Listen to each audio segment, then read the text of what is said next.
सरकार की संत समाज की स्वामी जी के द्वारा सुंदर कार्यों की हिंदू राष्ट्र की भारत माता की जय जय श्री राधे जय जय श्री राधे।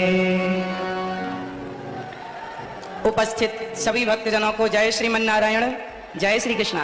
सभी माताओं बहनों बेटियों को पिता तुल्य बुजुर्गों को सबको जय श्रीमन नारायण। पूज्य मलुक पीठ वाले महाराज जी जिनके चरणों की धूल ये दास बनने की कोशिश कर रहा है, ऐसे पूज्य स्वामी जी भगवत तुल्य पूज्य स्वामी जी के श्री चरणों में और पूज्य संत श्री आप सभी विद्वानों के गुरुजनों के और संतों के श्री चरणों में बारंबार नमन। पूज्य स्वामी श्री धीरेन्द्र कृष्ण शास्त्री जी महाराज जी के श्री चरणों में आपके दर्शन से ही पूज्य बालाजी सरकार का दर्शन अनुभव हो रहा है। आपके चरणों की धूल ये दास अनिरुद्ध अपने माथे पर सजाता हुआ अपने आप को कृतार्थ समझ रहा है। आपने इस दास को यहाँ बुलाकर जैसे सुदामा को भगवान श्री कृष्ण ने गले से लगाकर सुदामा का मान बढ़ा दिया, ऐसे स्वामी जी ने दास को याद करके दास का मान बढ़ा दिया। आपके चरणों में बारंबार नमन बारंबार नमन।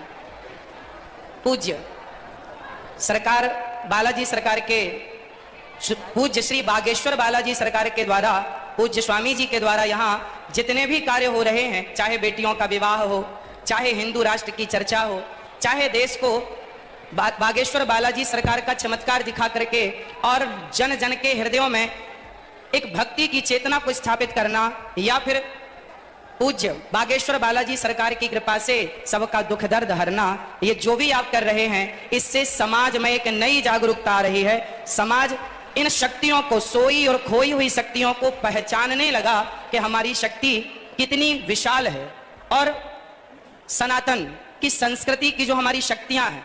हनुमान जी जब लंका गए तो हनुमान जी से पूछा राम जी ने कि आप लंका चले गए, तो हनुमान जी ने कहा प्रभु मुद्रिका मेल मुख माही। हे प्रभु, ये मेरा कोई बल नहीं है, आपके नाम की जो मुद्रिका मेरे मुख में थी तो जलद ही लांग गए अचरज नाही। यदि भगवत कृपा से हनुमान जी छलांग लगा के सेतु को, समुद्र को पार कर सकते हैं, तो उन्हीं हनुमान जी की कृपा से पूज्य स्वामी जी यदि समाज को जोड़ रहे हैं, हिंदू राष्ट्र का सपना देख रहे हैं, तो ये भगवत कृपा ही है और ये संभव है। आप देखिए हिंदू क्या है, हिंदू किसे कहते हैं। आज विदेशी आते हैं, आकर हिंदू बन जाते हैं और राम नाम की जपते माला भक्ति में रम जाते हैं। धरा ये जिस पर घूम रही हम उसी केंद्र के बिंदु हैं। गर्व से कहो हम हिंदू हैं, हम हिंदू हैं, हम हिंदू। सनातन धर्म क्या है, सनातन संस्कृति किसे कहते हैं, आज समझने की बात है। जब हमसे कोई पूछता है कि आप कितने भाई हैं, तो हम कहते हैं हम 2 भाई हैं, हम 3 भाई हैं, हम 4 भाई हैं, हम 5 भाई, या हम सिंगल हैं। हम ऐसा परिचय देते हैं। यदि आप कितने लोग चाहते हैं कि हिंदू राष्ट्र बनना जरूरी है, चाहते हैं, तो आज से अपना परिचय बदलिए और कोई आपसे पूछे आप कितने भाई हैं, तो ये मत कहो कि हम 1 2 3 4 5 भाई हैं, ये कहो हम टोटल 4 भाई हैं। और 4 कौन कौन? ब्राह्मण, क्षत्रिय, वैश्य और शूद्र। हम चारों जब संगठित होंगे तब हिंदू राष्ट्र बन सकेगा। यदि हम संगठित नहीं हुए तो केवल सपने ही रह जाएंगे। इसलिए आज से हम कितने भाई हैं? कौन कौन? ब्राह्मण, क्षत्रिय, वैश्य, शूद्र।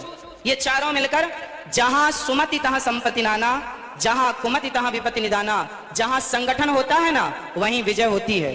जहां एकता है वहां सब कुछ है। संसार की हर खुशी वहां है जहां एकता है। यदि हम बिखर गए, मुगलों ने, अंग्रेजों ने क्या किया? हम हिंदुओं को, हम सनातनियों को लड़ाया, आपस में लड़ाया। फूट डालो शासन करो किसका नारा था? तो आपस में लड़ाया उन्होंने, हम लड़ते चले गए और लड़ने का परिणाम ये हुआ कि हमारे देश के टुकड़े टुकड़े हो गए।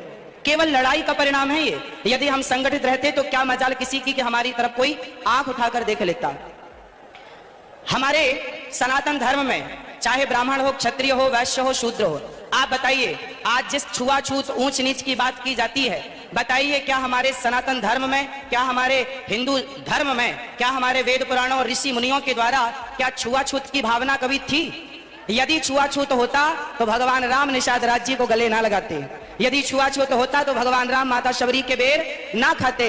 इसका मतलब है भगवान और भक्त।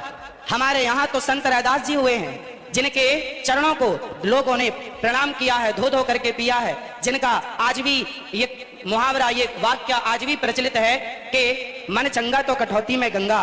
ऐसे महापुरुषों को हमने अपने हृदय में बिठाकर उनको पूजा है। यदि हमारे यहाँ जातवाद होता, ऊंच नीच होती, तो हम कभी भी ऐसे लोगों को इस रूप में स्वीकार ना करते। इसका मतलब हमारे देश में जातवाद था ही नहीं। ये जातवाद का जहर घोलकर सिर्फ सनातनियों को आपस में लड़ाने का षड्यंत्र किया गया, और जिस षड्यंत्र की चपेट में हम सभी भारतीय आ गए।